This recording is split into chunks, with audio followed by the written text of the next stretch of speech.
Go ahead and start. Good morning, good evening. Thank you Gantian so nih. much. Ganti Yuta. All clear to start? Please go ahead. Okay. Good morning, good evening, wherever in the world you're joining us from. My name is Gracelin Baskaran. I am the director of the Critical Mineral Security Program at the Center for Strategic and International Studies here in Washington, D.C. I'm delighted to join you today with an esteemed group of panelists. Critical minerals have become first and foremost in so many discussions around national security, energy resilience, economic competitiveness, and the race for critical minerals spans all parts of the globe. The Asia Pacific region, and in particular Japan, have a particularly strong role to play here. Japan, of course, was the first country that woke up globally to the importance of supply chain diversification owing to their own vulnerabilities 16 years ago. But the fact that we're still on that journey tells us that it's not a journey that can be undertaken overnight. However, the technical capabilities, the trade relationships, the R&D that's been done by Japan in that time has proved absolutely foundational. I was recently out in Malaysia or out in Australia at a Lynas mine, and they reminded me that the reason that mine and processing facility in Malaysia is now up and running is because of the foresight that Japan did indeed have. In fact, at a time when most sovereigns were hesitant to put money to critical minerals, Japan was mobilizing capital at scale. So with that, I'm going to introduce our distinguished panelists today. I'm going to start with Dr. Mirza Huda, who's a senior research fellow at the Climate and Sustainability Program at ODI Global and an associate fellow at the ISEAS Yosef Ishak Institute. He's based in Singapore and works on the ASEAN power grid, critical minerals, and the just transition in Southeast Asia. Previously, he was the lead researcher at the Climate Change in Southeast Asia program, there where he focused on cross-border energy interconnections and energy transition.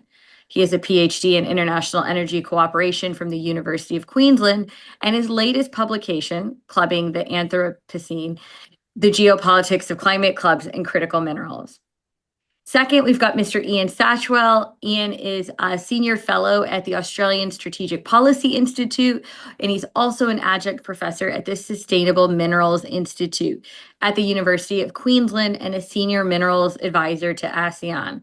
In my opinion, it's quite hard to talk about minerals in ASEAN without looking at Ian's work because he's been so foundational there. Ian's work focuses on building investment in sustainable minerals development in emerging regions and in creating diverse, secure, and sustainable supply chains for minerals. He's recently researched supply chain risks and devised strategies for their management, examined and published on market manipulation and economic coercion practices, and proposed how like-minded countries should work together to build network supply chain. He has research and policy interests in the role of infrastructure to build those supply chains and enable resources development. And finally, certainly not least, we have Dr. Takahiro Tsuchiya. He's a professor at Kyoto University of Foreign Studies in Japan, specializing in economic security and emerging technology governance. He also serves as visiting senior researcher at the Research Center for Advanced Science and Technology, the University of Tokyo, and at the Kyoto Research Institute at SFC. He holds a PhD in security studies from the National Defense Academy of Japan, and his research focuses on economic security in East Asia, particularly focusing on industrial policy, supply chain resilience, and strategic trade controls. What I'm really excited about today's panel is that they bring together the various dimensions of what it takes to achieve supply chain security. My goal for today is to keep the conversation moving along with good dynamic questions and to bring these various perspectives in to some of the same questions, looking at it from different ways. So with that, I'm going to turn it over to Dr. Huda for his opening remarks. Thank you very much, Dr. Baskaran. So I will keep my comments very brief because there is a much more qualified people coming after me to talk about this issue. So basically, my focus is on Southeast Asia. So I will talk about three issues in terms of the region. First, provide a state of play on critical minerals in the region. Then briefly outline some of the regulatory and geopolitical challenges. And lastly, discuss some potential policy recommendations. So, in terms of Southeast Asia's role in global critical minerals, it has significant deposits. So, Indonesia has 22% of global nickel reserves. And Myanmar, Malaysia, and Indonesia collectively has more than 30% of global tin reserves. And you also have substantial reserves of critical minerals, such as rare earths in Myanmar, in Vietnam, and also bauxite in Vietnam. And ASEAN countries, in terms of production, accounts for around 47% of global nickel and 35% of global tin production, and also has high range of production of other critical minerals. And recently, there has been a move, a shift from production of ores and export of ores to government policies that encourage the actual processing of these ores within the country. And this has been led by Indonesia. So since 2009, the Indonesian government has tried to encourage processing of minerals in the country by banning the export of ores. It started with nickel, and now it covers bauxite and copper.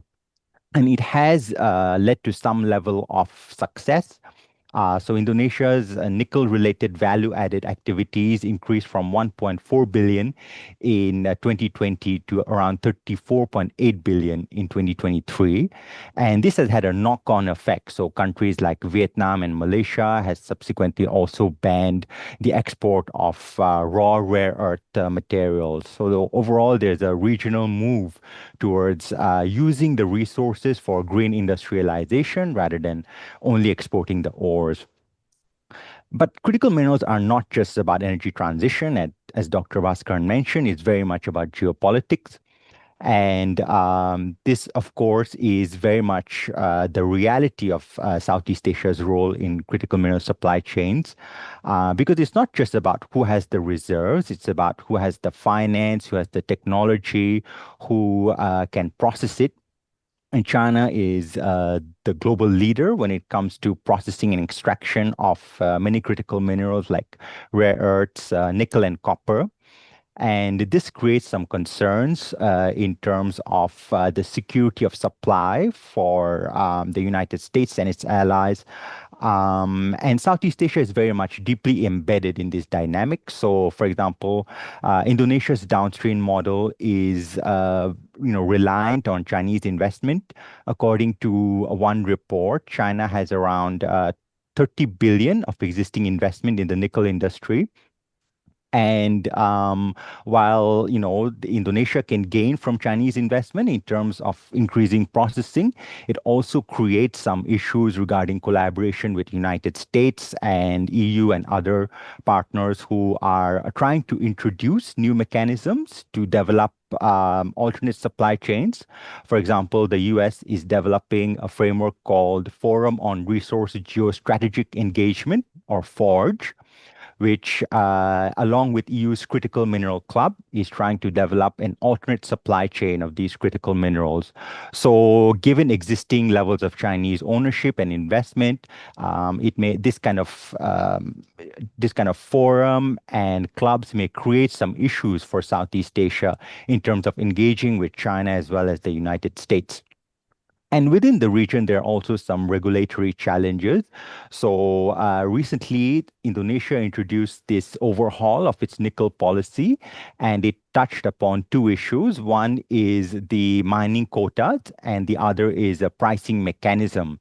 And according to some of the statements released by Chinese companies, this can create some issues in terms of existing levels of investment in the country.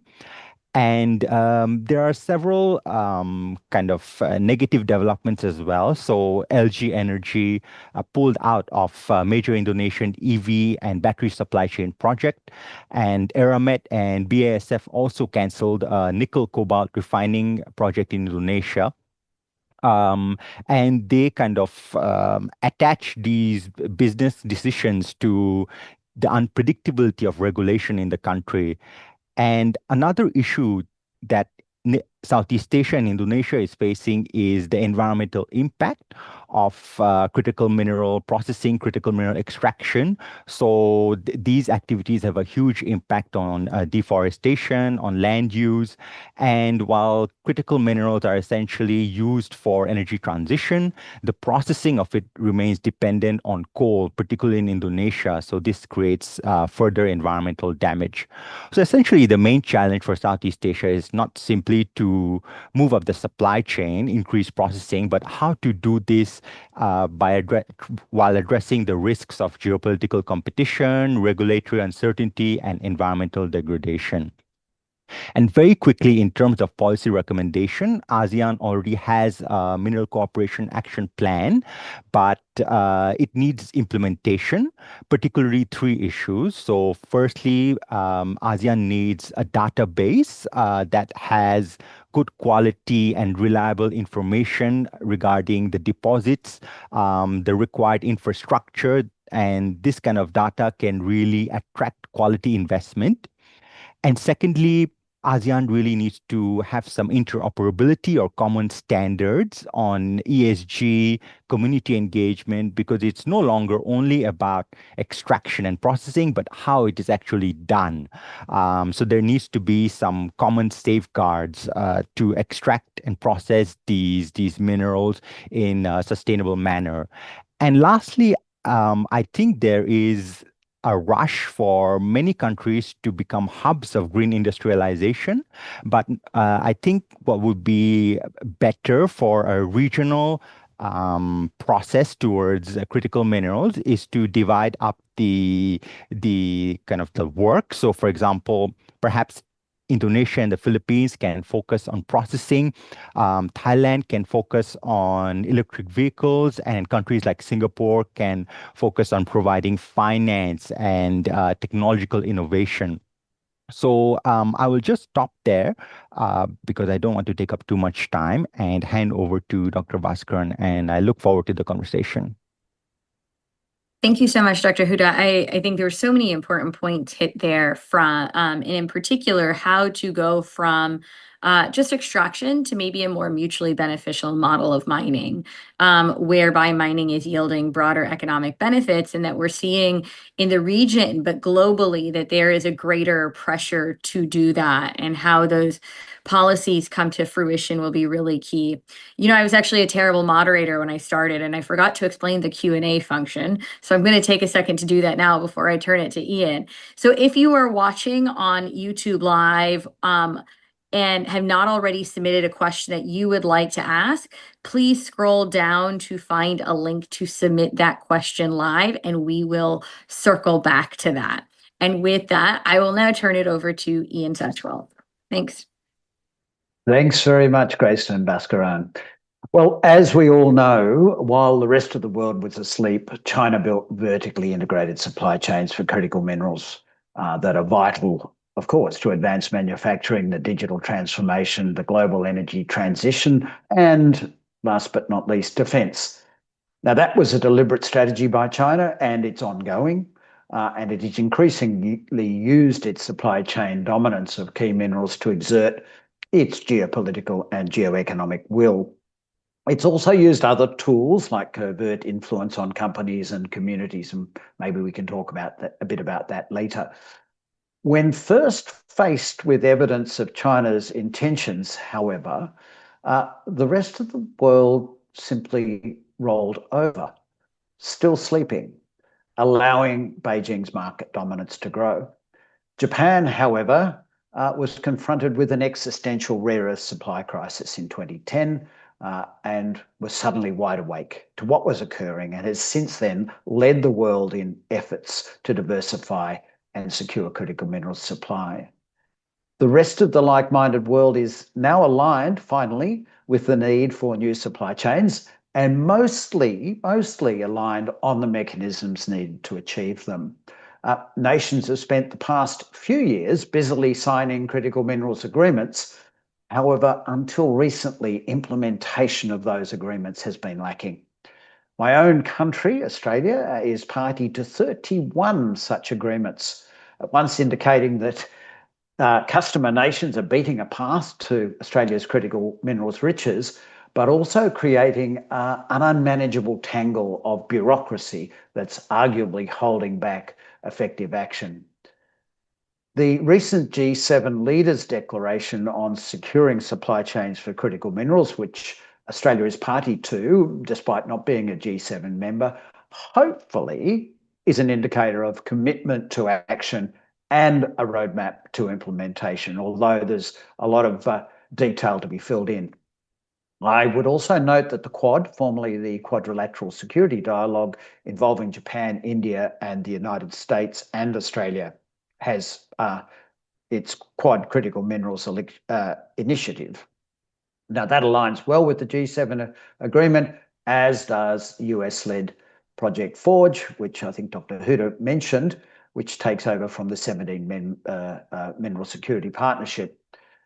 Australia and Canada, which is a G7 member, are not only two of the world's largest producers of critical minerals, but through their resident companies, also the two largest global investors in exploration and primary mining. Their resident companies operate in all inhabited continents. And together, those two countries have crucial roles as suppliers themselves and as enablers of supply from emerging resources nations, such as in Southeast Asia and elsewhere, Africa in particular, and also Latin America. But both Australia and Canada need foreign investment themselves in critical minerals development and production. That is starting to flow, led by Japan's rare earths investment in Australia that Gracelin Baskaran mentioned in the opening. In May this year, Japan's Prime Minister, Sanae Takaichi, visited Australia. There, the Prime Minister and Australia's Prime Minister, Anthony Albanese, signed 4 security agreements on security, economic security, energy security, and critical minerals. Now, significantly, all of those agreements were linked and they placed reliable minerals and energy supply at the centre of Japan's and Australia's security relationship. And I think that's quite significant. Even before these agreements, Japan and Australia were working more and more closely together on bilateral and multi-node critical minerals supply chains that originate in Australia. Japan's minerals and energy investment in Australia is increasing, though Japan has also plainly requested that Australia resolve some ongoing uncertainties in project approval and regulatory settings. Hopefully, the Australian government is now responding to that along with our state governments. The next step is for the G7 nations, plus South Korea and India and Australia, to implement their agreement to work together with emerging mineral-rich nations in the region and like-minded partners like the US and the UK, plus development banks. This will help to enable new, secure and sustainable supply chains to be developed from nations in Southeast Asia and further afield. The G7 agreement continues the theme of agreements that have gone before it, which emphasise the need for supply chains to be sustainable, and Dr. Huda mentioned that, as well as secure. Indeed, supply chains that are not sustainable from environmental, social and governance perspectives are just not secure. And there are plenty of examples that we can see around the world of where that's occurred and supply has been interrupted. Of course, establishing new supply chains in the face of low and volatile prices of China-dominated mineral supply means that investment support mechanisms are needed from like-minded nations. That includes patient capital, as Dr. Baskaran referred to, from Japan, guaranteed offtake arrangements and floor prices, plus other mechanisms. And to make such interventions effective, traceability mechanisms of mineral supply chain product are also needed, and G7 nations have agreed to develop that. So, after a faltering start by like-minded nations in building new supply chains, I am now more confident that their actions will bear fruit. Back to you, Gracelin Baskaran. Thanks, Ian. I mean, it's incredible how much progress has been made in a short amount of time after a very long period of, do we want to call it latency, sleeping, different synonyms for the same thing. But it really is incredible, I think, in so many ways, particularly how last year was a wake-up call for the world, that precarious supply chains were not just a problem for Japan being next door to that challenge, but globally, because even if you weren't using the minerals raw, you were still using on the end goods, of course. So yeah, fascinating how fast the world can wake up and how much money we can find to put to the problem when we really need to. I remind people that scarcity is a very powerful driver of getting people to do things, and that we have found this year. Thank you so much. And with that, I'd like to turn to Dr. Tsuchiya for his opening remarks. Thank you very much, Dr. Baskaran. I'm very pleased to join this webinar today. Of course, critical minerals are now one of the clearest examples of where economics and security intersect. They are essential for electric vehicles, batteries, semiconductors, wind power, and defense systems, and many advanced technologies. So the question is no longer only whether the world has enough minerals in the ground. The real question is whether supply chains can remain open when key stages of production are highly concentrated. For many years, economic interdependence supported global growth and stability, right? Trade created jobs, investment connected farms, and supply chains linked countries across political differences. But recent experience has shown another side of interdependence. When one country controls a critical part of the supply chain, that position can become a source of pressure. This is very clear with critical minerals. The mining is the most visible part of supply chain, but the real choke point is often right in the middle. Of course, processing, refining, separation, and magnet production. And those are kind of the process require the technology, capital, and stable demand. So they are also difficult to replace quickly. So please show my slide. Look at the data. I'll give you the slide. The IEA estimates that the average market share of the top 3 refining countries for key energy minerals rose from around 82% in 2020 to 86% in 2024. Nearly 90% of the growth in refined supply during that period came from the top single supplier. So even if the world has many mines, we remain vulnerable if processing and refining capacity is highly concentrated. So for Japan, this is not a theoretical risk. The rare earth shock of 2010 showed that the small material can become a serious strategic vulnerability when alternatives are limited. Since then, Japan has worked to diversify supply, invest in partner countries, support recycling, and reduce single points of failure. These efforts are important, but they do not remove the risk. The issue has become more concrete this year. In January, China tightened controls on dual-use export to Japan. This was not a general measure. It targeted Japan in particular, and Japan has called for its withdrawal. This was followed by more targeted steps. Last week, on 24th June, China strengthened reporting and enforcement against violation related to strategic minerals and dual-use items, including possible routes through third countries. The reported detention of 2 Japanese nationals over rare earth related smuggling allegations also show that this issue is not only about the supply volumes last week. It is also about the licenses, strict end user checks, customs enforcement, and overall corporate compliance. So this is why the debate should not be reduced to free trade versus protectionism. The real challenge is selective openness. A country can benefit from open markets, but if it uses the choke point for political leverage, the market becomes less predictable. So predictability matters for business.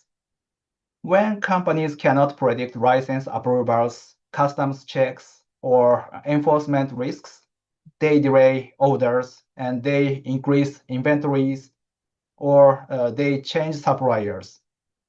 In some cases, they avoid the new investment.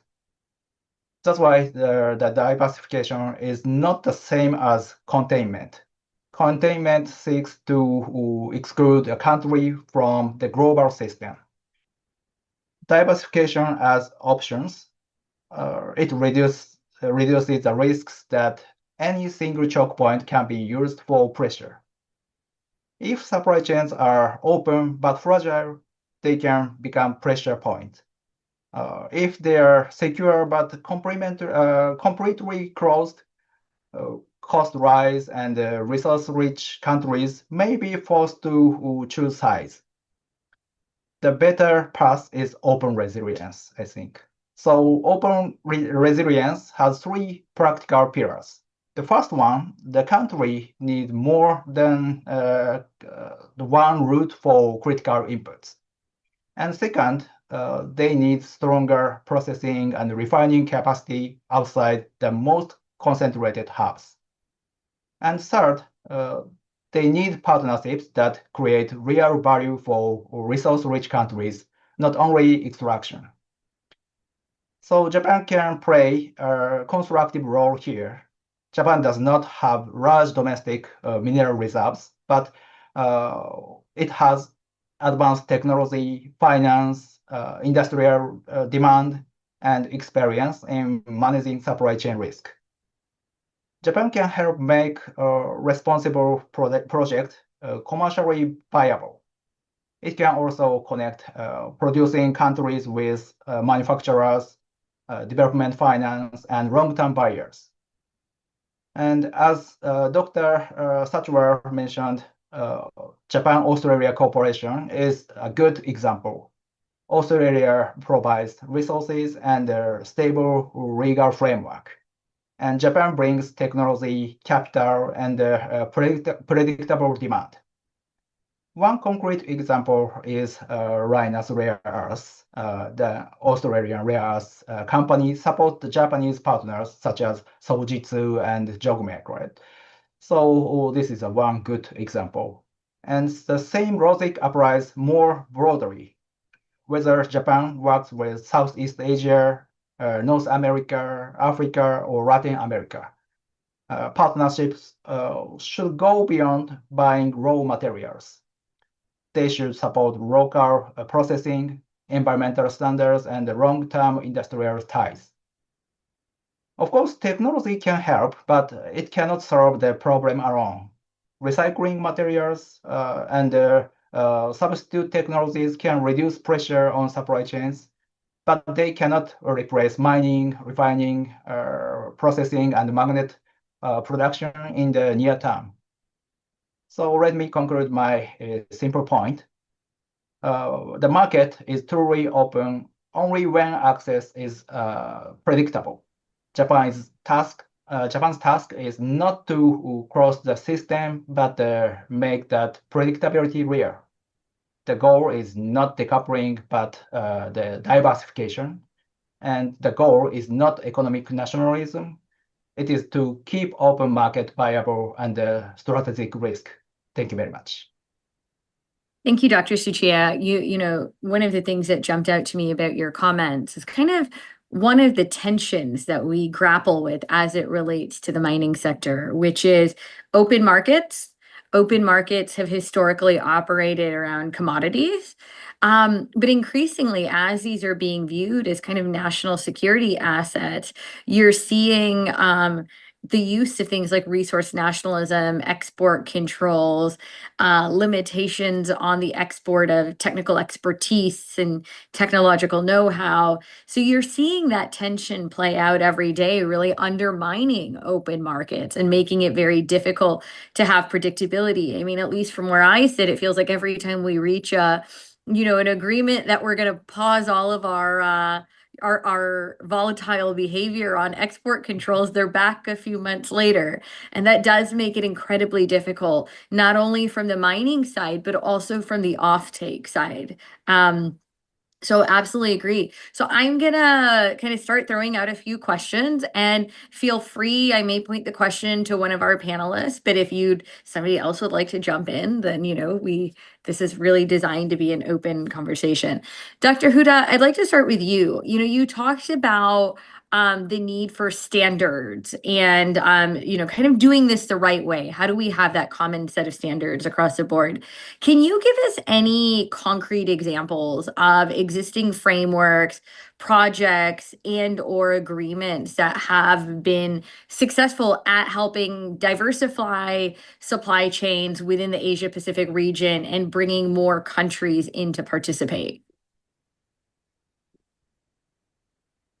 I can't really identify any particular kind of policies, but I guess in a way, what Indonesia has tried to do is essentially try and increase its processing capacity in the short term. And to do that is essentially it's ban the export of ores, and try to create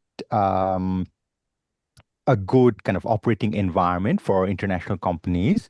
It has worked until recently, when we had some issues with the regulatory kind of unpredictability with the LG and some other companies moving out. I think the issue with critical minerals is it takes around 15 years, or even longer, from actually recognizing a potential to extracting, processing, and creating finished products of EV and other kinds of green industry. So it's quite difficult to kind of have that kind of historical overview of good processing, good policy. So I guess in some ways we are kind of learning as we go along.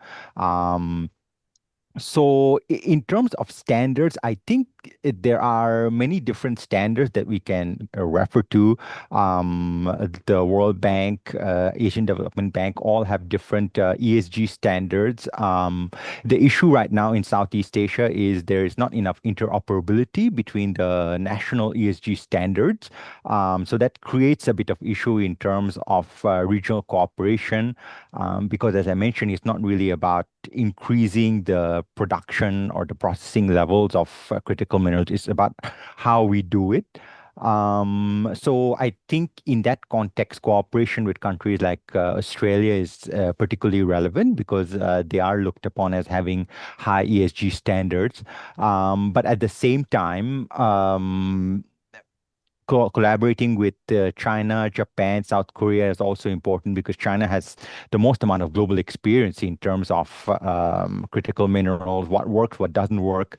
So that sort of cooperation is also important. Yeah, I mean, someone reminded me that China built the plane and, started 40 years ago, and we're kind of building it and flying it at the same time. So we're developing our best practice playbook in real time. Ian? Yes, thanks, Gracelin. The ASEAN group has developed and is now implementing in detail the ASEAN Principles for Sustainable Minerals Development, which will apply both to governments and to companies and their operations. That's at an early stage, but at the same time, as you well know, there's the consolidated mining standard being developed by the major producer associations globally. That's just been released, and we'll look forward to seeing how that is implemented, and that applies to member companies of the various minerals associations. But yes, there is a need for nations, like-minded nations, and their suppliers, whether they're developed or developing countries, to agree on high standards of production right through the supply chain, and be able then to also verify that. I mentioned in my opening remarks traceability, and that's a key to be able to verify implementation of standards. As we have heard, nickel production in Indonesia, in particularly Morowali and at Weda Bay, has had some sustainability issues, and that has affected the ability of Indonesia to supply European nations, for example. And because of the very heavy Chinese investment, the US is concerned about or doesn't want to take nickel from Indonesia, where there is large investment by China. Indonesia, I must say, and ASEAN more generally, are very keen to diversify their minerals investors. And to do that, they recognise that high sustainability or ESG standards are needed. I think also Indonesia is coming to recognise that there's a price to pay for low standards.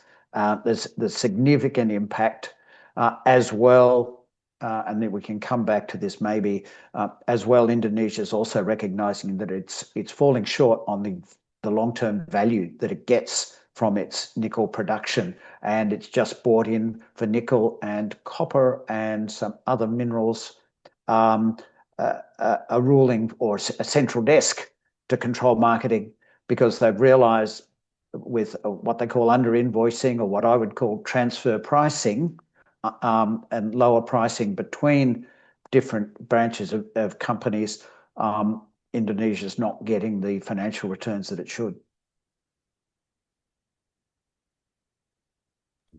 Thanks, Ian. I want to kind of build on that question. I guess maybe Dr. Tsuchiya, I'll turn it over to you first.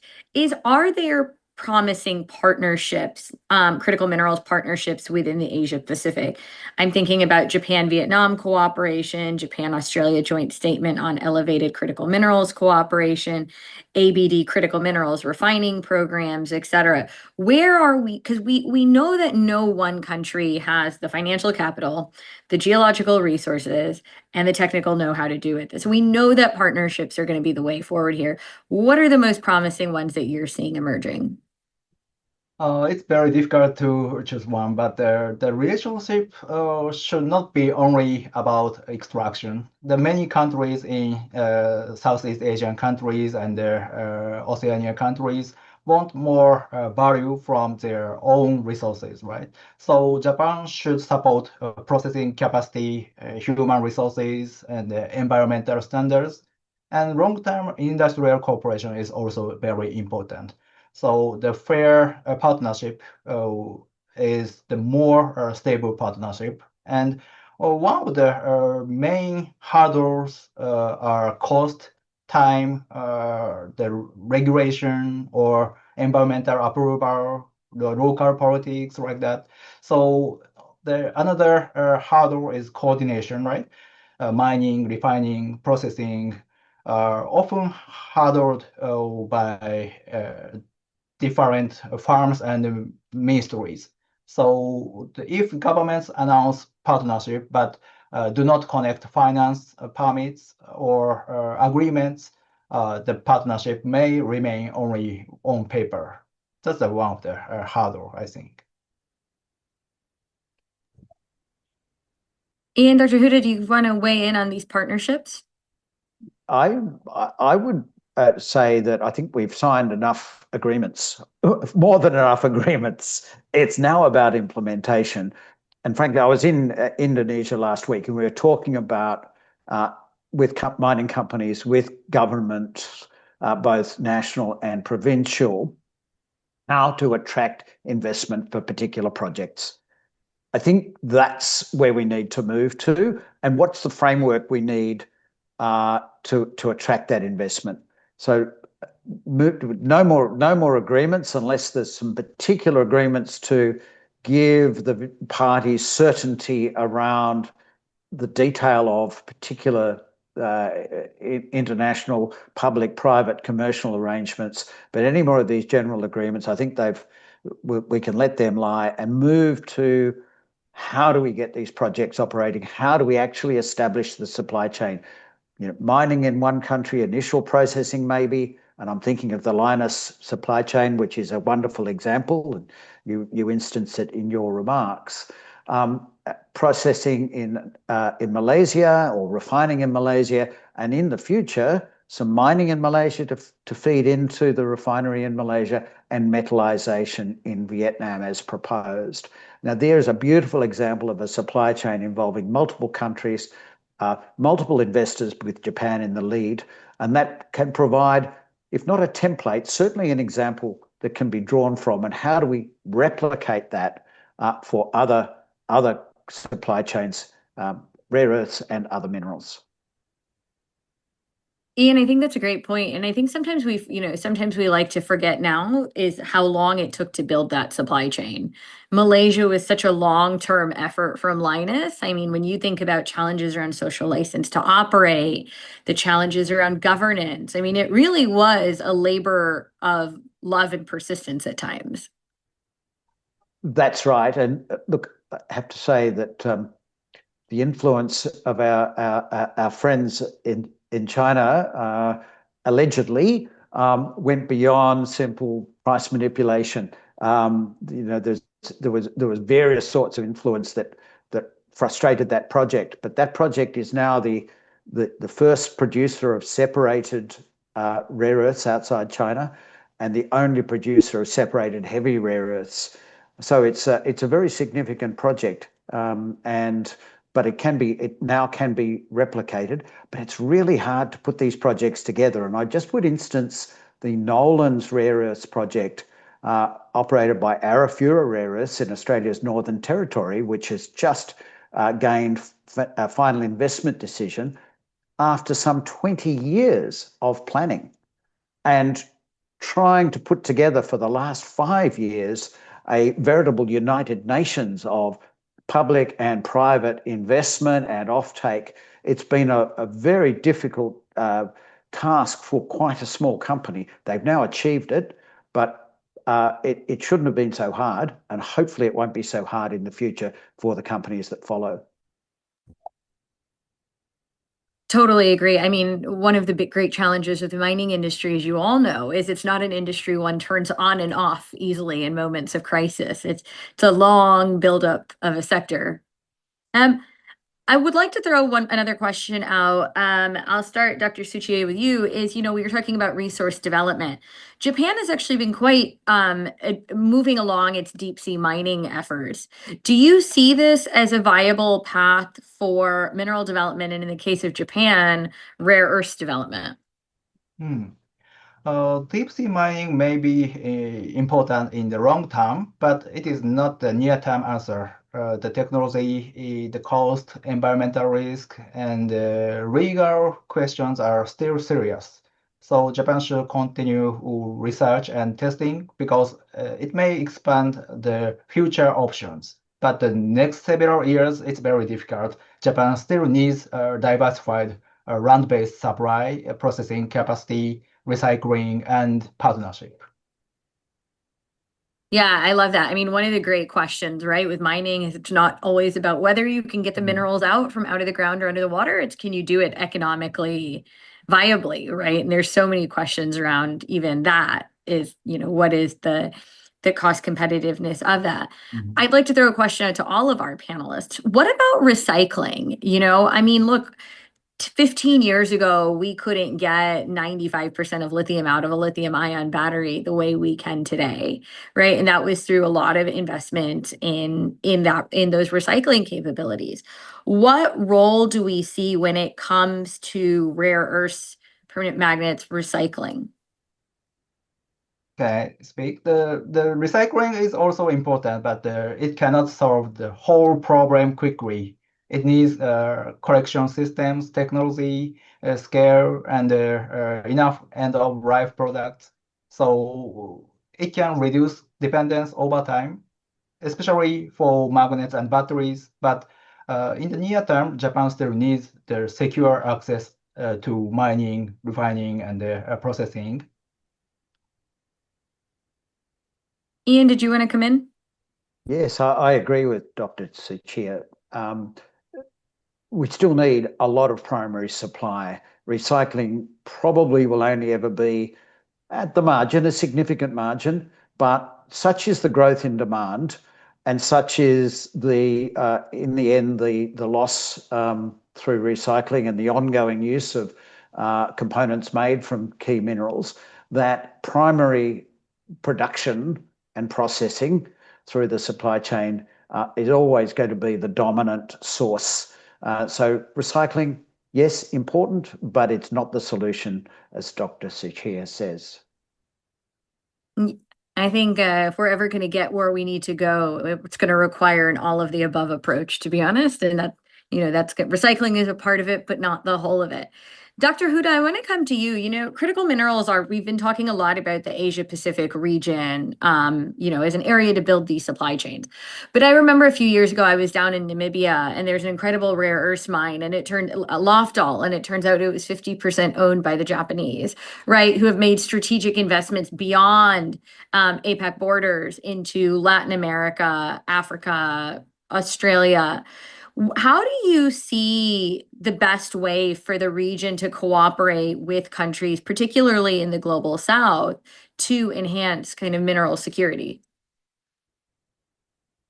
Thank you, Dr. Baskaran. I think that's a great question because the energy transition is a different experience for countries in the global south.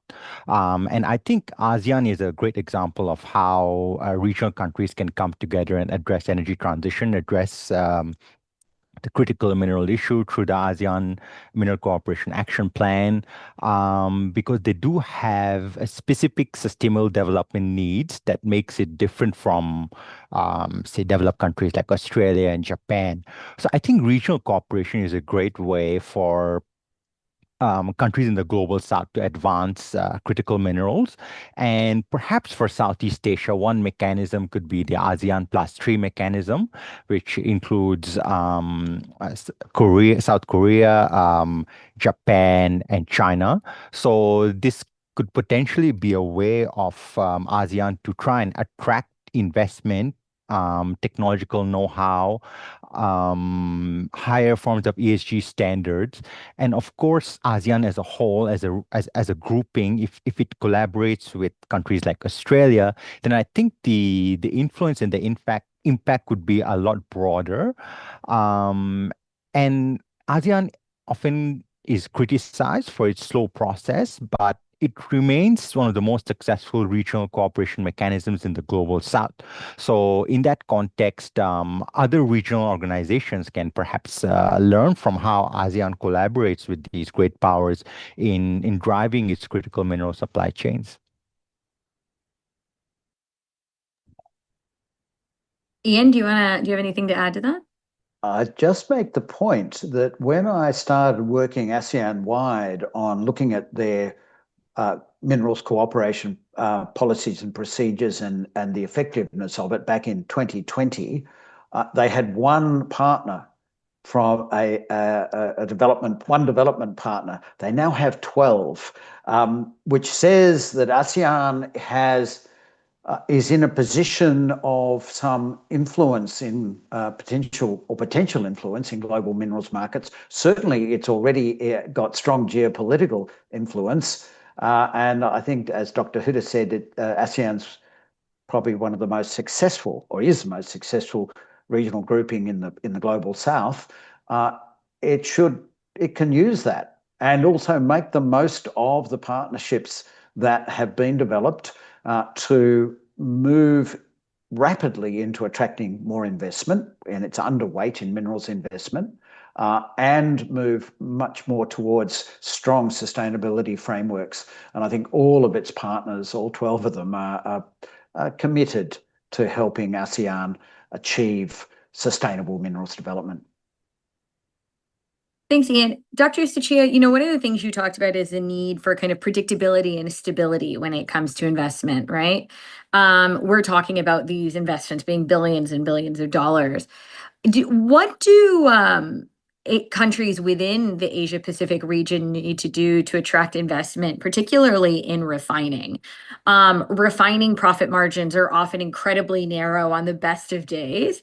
So what are the policies that we need to look at to create that, right? I mean, again, one of the challenges going back to Malaysia was that policy volatility was very costly for a company like Linus. How do we get it right? It's like a race to get that investment now. Yes, of course, the refining is very difficult and expensive and environmentally sensitive, right? So some countries may be better placed for focusing on mining, logistics, recycling, and components. So the goal should be a regional network, not the national self-sufficiency everywhere. The countries should build the capacity where they have real industrial and human resource strength, I think. And Ian, if you could come in, I mean, what is the role of policy stability in this equation? Well, look, it's crucial. It's crucial, Gracelin, and without telling tales out of school, as we say, in discussions last week, policy stability was the number one goal of mining companies and government people from the various government agencies involved. They all recognized that policy stability was crucial for Indonesia, and I think that applies right across the world. As I said earlier, Japan has expressed concern that some of the aspects of Australia's policy stability are problematic for ongoing Japanese investment. It's not a deal breaker, but they are concerned that Australia might err into some policy volatility. So it is absolutely crucial. But just picking up on Dr. Tsuchiya's point about refining, I think there's a way to go in countries being mature enough not to want to grab the whole or a huge part of the supply chain. And in ASEAN in particular, it makes real sense for there to be refining capacity at scale within ASEAN, but supplied from multiple ASEAN countries. So key to refining is successful refining, given the small margins you talked about, is scale and to be competitive. It's energy, and it's all the other factor inputs that Dr. Tsuchiya instanced, like human resources and availability of capital and access to ports and infrastructure. So all of those things come together to create an environment where refining will be more or less competitive in a certain location. But we're not there yet. Every country that wants to do downstream processing. Can I just add that, of course, refining is not the only pathway to value addition. Governments and finance ministries tend to think, oh yeah, refining will maximize our return. Yes, it's part of it, but I can tell you that Australia can demonstrate that refining poorly executed can be value destructive as well. And so there are other pathways that need to be pursued. Strong mining equipment and services sector, very strong development of local businesses in areas where minerals extraction and processing is going on, strong contributions to infrastructure. There are a number of pathways to sustainable value, and it's not all about refining. Thanks, Ian. So I have two last questions before I want to turn it over to audience questions. So the first is, are there any potential hurdles for Asian countries exploring new partnerships? I'm particularly curious about exploration. I mean, there is a need to get more exploration investment in to a number of jurisdictions in the region. And exploration is not, again, the commercially most appealing venture because we fail a lot. right? So what do you see the biggest barriers in terms of getting those partnerships, and particularly in that early stage of the supply chain? And I'll just open that up to all three of you.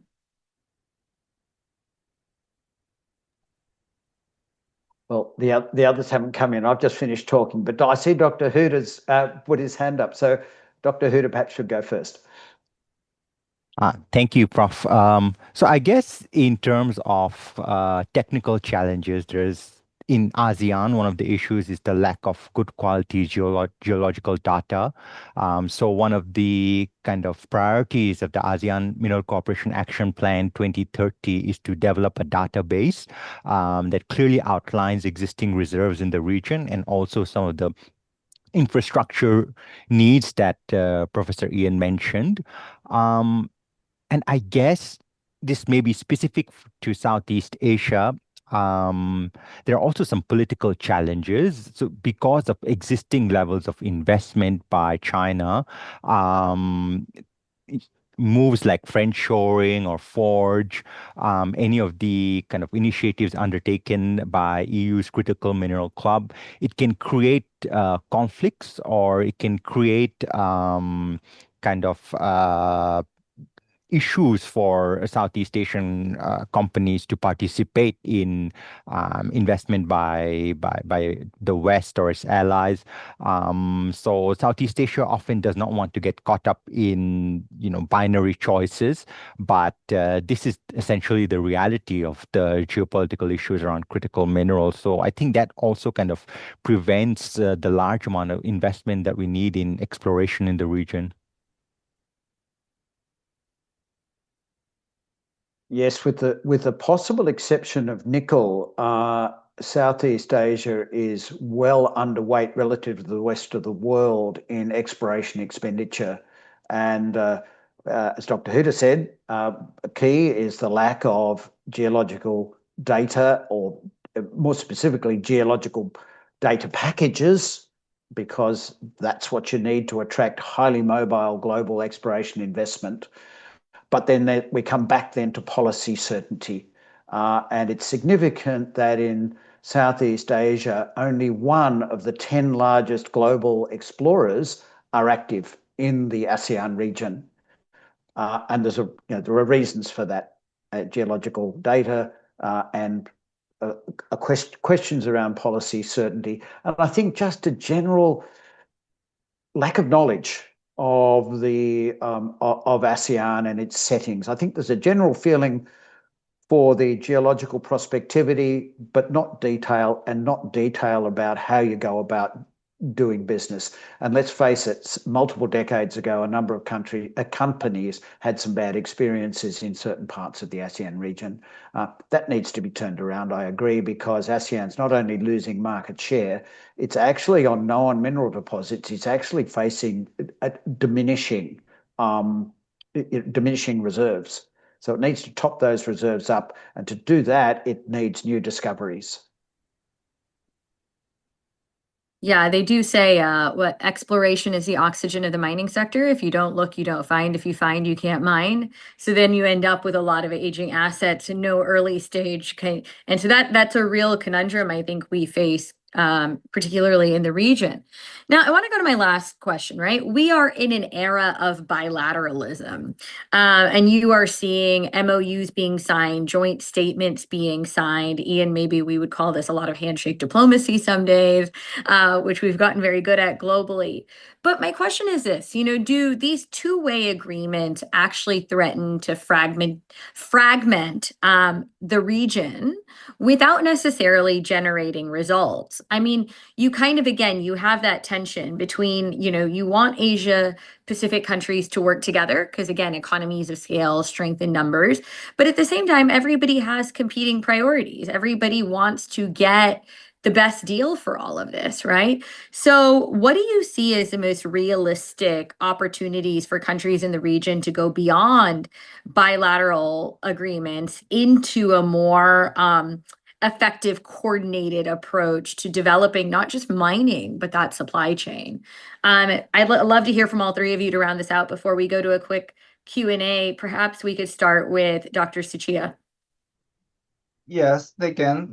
If they remain symbolic, or if each country builds a separate small framework, but the bilateral agreement can also be useful, I think, if they become building blocks for wider cooperation.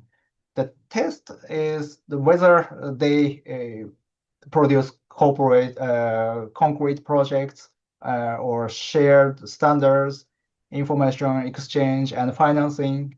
It's very difficult, but good MOU should not create a crossed line.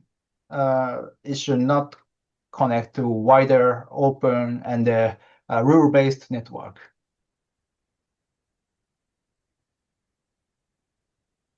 Ian?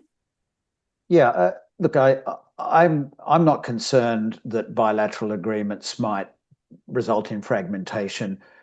Where bilateral agreements result in new minerals projects and supply chains, what we've seen is those supply chains, they might be, if you like the Linus supply chain, might be sponsored principally by one country, but Linus now supplies multiple countries.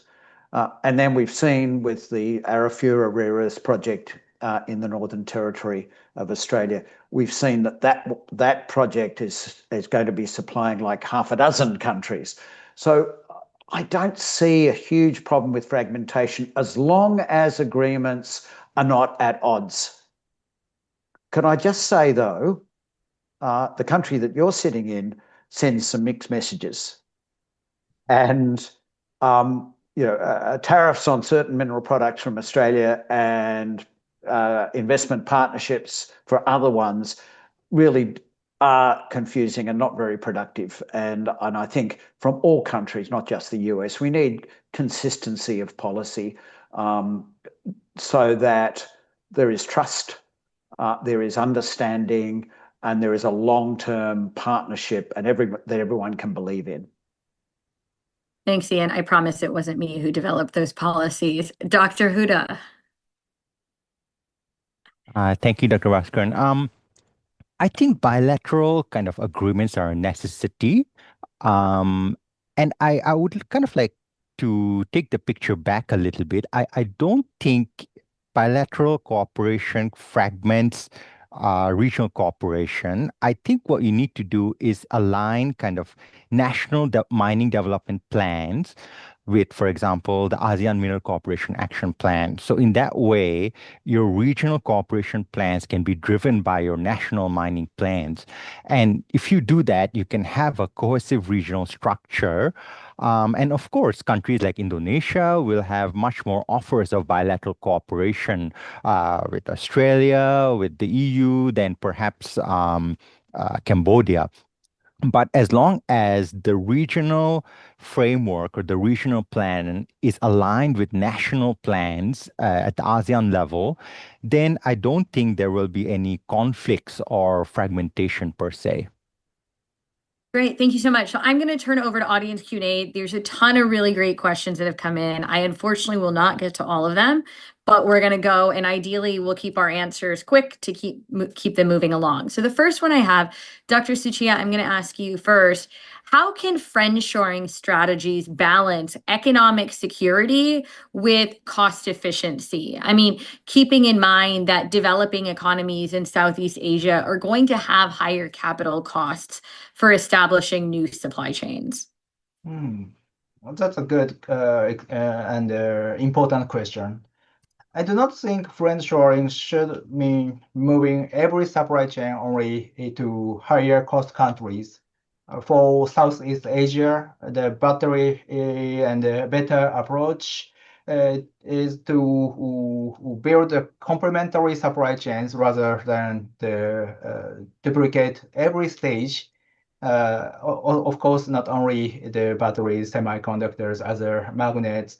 And some countries may focus on mining, others on processing, logistics, or manufacturing. So public finance and long-term purchase agreement can also reduce the investment risk and lower financial costs. Thanks, Ian. I want to turn my second question over to you. So a lot of the optimism around supply chain diversification assumes that processing capacity comes online at a certain point, especially given that we have made substantial investments for processing globally over the course of the last year. And I know this is a difficult question because it depends on the commodity and, but what is the realistic gap between when we are announcing these deals and the actual processing throughput, particularly when it comes to some of these more defense grade materials? Oh, that's an interesting question. We all know that it's longer than we first expect, right? I can't think of a new processing project that's been built to anything like the announced time frame, especially if then government announces it and they don't have quite such commercial savvy necessarily. So yeah, I think we've got to be realistic, but at the same time we need to work on the barriers. I see that defense land, Department of War land in the US is being opened up for minerals processing. And I presume that's to, one, make land available, and two, to get around some of the state regulatory issues so that the national government can push through a project. We'll wait to see if that is effective. But as we know, for primary mining, not necessarily just processing, the US has some of the longest permitting timeframes. Australia's in the average, and I think ASEAN on average is a bit over. It's less than the US, but more than Australia. But permitting is not the only barrier. What we have seen from every project, but no, the more complex projects are very long lead times, not necessarily driven by permitting, but driven by company processes, driven by financing, driven by markets. So when a processing operation is announced, if all of the necessary markets are not lined up and the capital's not lined up, it's always going to take longer, permitting aside. Yeah, I mean, thank you so much. Yeah, permitting is particularly in the US a bit of a nightmare. And that is, I mean, and we see this globally, right? Where you have state, local, national permits. I mean, it can be quite a burden there. I want to turn over to the G7 quickly. Dr. Huda, I'm going to turn this question over to you to start. There's been some recent G7 announcements about coordinating the critical mineral strategy. And there's been conversations on things like stockpiling, investment processing capacity, and supply chain diversification. Do you think that the G7 can go from talking about these things, again, we talk a lot about that idea of handshake diplomacy, to actually being able to execute? I mean, we've saw that the price floor discussion has been very, very challenging. And part of that is because no country can agree on who should pay for, right? I've spent a lot of time recently in Australia and the UK, and they don't believe that, the balance sheet should be bearing the cost, but still recognize that prices remain a key constraint. That underscores the challenge of G7 cooperation around some of these issues. But do you think it can play a viable coordinating role in some of these areas? I think in terms of stockpiling, this would mean there needs to be a lot more investment in processing and, of course, facilities. So it's one thing to kind of make an agreement or handshake diplomacy, as Prof. Ian mentioned, and another thing to actually put in the investment and the logistics and the infrastructure to create that level of stockpiling. And so there's also no kind of clarity on what kind of critical minerals we're stockpiling. Is it for defense? Is it for use in renewable energy technology? Because there are different grades, and depending on what kind of critical minerals you're stockpiling would require adequate amounts of finance and also time. So I think it's a logical idea in terms of addressing supply shocks. So, I mean, one of the kind of responses to the Iran war, for instance, is countries should have more stockpiling of oil to meet energy security supply shocks. But all of this will require a massive amount of investment. And I don't know if stockpiling is actually sustainable, or should we actually try and develop alternate and alternate supply chains themselves, or trusted partnerships that could kind of provide the security and the trust we need in critical mineral supply chains in terms of long-term investment and long-term finance and impacts on sustainable development. Yeah, scarcity is a powerful driver of cooperation, as we've seen. I mean, I think we've seen this as the 1970s when it came to oil. Ian, do you have anything to add to that? Look, just that you instance your recent visit to Australia, and Australia has set up something called a critical minerals strategic reserve. It's limited to a very few critical minerals, in particular rare earths. But the reality for Australia is that it's there's more a strategic reason with its partners for creating a strategic reserve than a business reason. It's up to the partners to create the business reason, frankly. As you said, some in Australia, including me, are questioning why we should have it on our balance sheet if customer countries are not signing back-to-back agreements and guaranteed offtake with the government here. So that's still an open question. No doubt there are lots of negotiations going on, but it needs to happen. That cooperation across borders with strategic reserves or stockpiling needs to occur. Dr. Tsuchiya? Yes, I think the G7 can play a much broader role, but at the same time, I do not think this should become the closed G7 club. Success depends on working with Australia, ASEAN countries, or other resource-rich partners. The objective is the more resilient global market.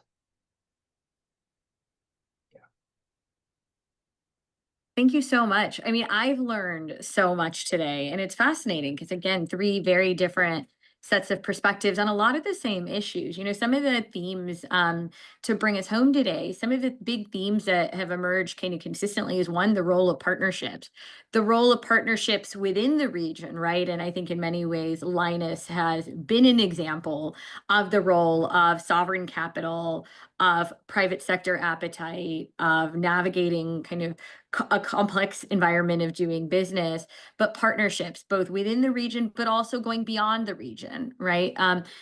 The Asia Pacific region does not operate in a vacuum, and really the success of supply chain diversification will be working with the global South. It will be working with the US, even if our tariff policy is a little bit challenging at times. It is working with the European Union.